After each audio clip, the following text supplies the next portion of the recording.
Over to Chuck Crosby, Crosby Law Office. Arnold writing in. He's a cosigner on a mortgage for his lifelong friend Celeste.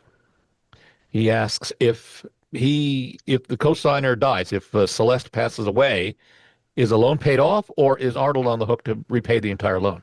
All right. So Celeste is the buyer. Yeah, I think this is already in the past. So he already signed for Celeste. He already signed for Celeste, so Celeste could buy the house. Right. Yeah. When you co-sign a loan, and I'm presuming by co-signing he means that he was also on the note, he is 100% personally liable for all sums borrowed, because it's a joint and several thing. Both parties are borrowing. Both parties are 100% liable. If the thing goes south, the bank can come 20/80, 30/70, 100 and 0. Whoa. Give us what does that mean? 20/80, 30/70. Okay. If you are jointly and severally liable, the bank will usually go against both y'all evenly, but they have the ability to go against one party not at all and the other party for all of it. Yeah. So if Celeste dies, the bank is not required to try and get the money out of Celeste or Celeste's estate. They can go against the cosigner 100%. I cannot emphasize enough, too, if you co-sign for your children or someone else, make them send you the payment. Oh, yeah. And then you make the payment each month, because you might get a surprise in the mail that there's a foreclosure, and then your credit is absolutely ruined when you haven't. Oh, it's terrible. And there's an addition to that. Co-signing the loan, you're crazy if you don't go on the deed. Okay? Yeah. Because if you're not on the deed, you are 100% liable for a debt. And 0% owner of the collateral. Of the collateral. And that'd be crazy. Right. Yeah. So let's recap here. This went in one direction, but we've steered it into another direction, which I think is equally as important. For any parent who's listening to us who says, listen, our son Jimmy's going to want to buy a house, and why don't we be a cosigner to help him establish his credit? But you're saying you do that with eyes open, and don't send Jimmy part of the payment if that is part of the deal. Have Jimmy send it to you as the that's the payment letter, so that you know whether or not the payments are being made. And I imagine most banks can do duplicates, or you can set up an online account where you can get onto it as well. But I will occasionally get the phone call from folks getting divorced, and they're going to say, "Hey, I'm going to quit claim the property over to my spouse," and I'll say, "Were you on the note?"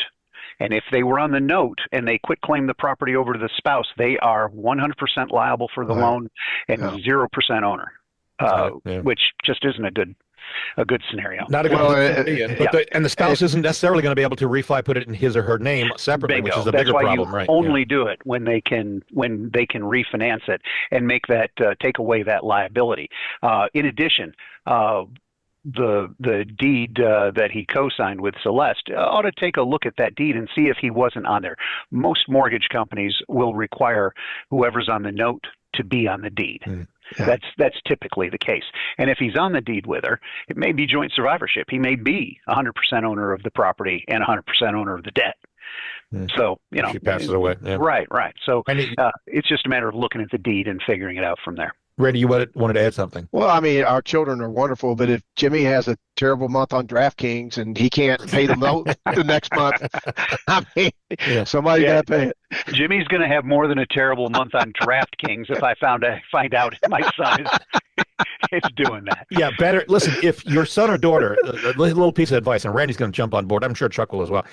If they've got a credit issue with them not being able to purchase a home, the better play might be to get them to a credit counselor to get their credit in order to be able to purchase, rather than you putting yourself, unless you go in eyes open and say, okay, I'm going to do this one way or another. Sometimes they don't qualify because of debt to income, but they're okay, and there's just so many scenarios. But it's just, the one thing is, if you're on the note and you have got to be the one controlling the payment. That's the bottom line. After all we said, all this, which Chuck went into the divorces and everything else, I could tell you story after story after story. It's terrible. I mean, what could happen? What could happen? I'm not saying it does most of the time, but what could? All right. If you want to see what sellers are saying about us at the closing table, we've got some interesting interviews the past couple of weeks. Go to LouisvilleSellersTalk.com. There's more than 100 of these interviews I've done. It's LouisvilleSellersTalk.com. When we come back, folks, some easy ways to protect your home from break-ins this fall and winter is important. Staying with us, Chuck Crosby, owner of the Crosby Law Offices. They do real estate closings, wills, which are so important, the living wills and foreclosure defense. Give Chuck a call, 499-6360. Also, Randy Rocky, co-owner of Swan Financial. They shop alone, get you the best rate. You can reach Randy anytime, 645-0736. And if you're thinking of selling your home now or in the future, I'd love to help you. It's really free, no obligation. And I'll come out. It's me. We talk as long as you want about the plan, the process, what you can do or don't need to do to get the home on the market and sold at your time level and whatever price point you think is going to work for you. We'll talk about it. You can reach me 376-5483. That's 376 Live, or go to WeSellLouisville.com. Back in a moment on News Radio 840 WHAS.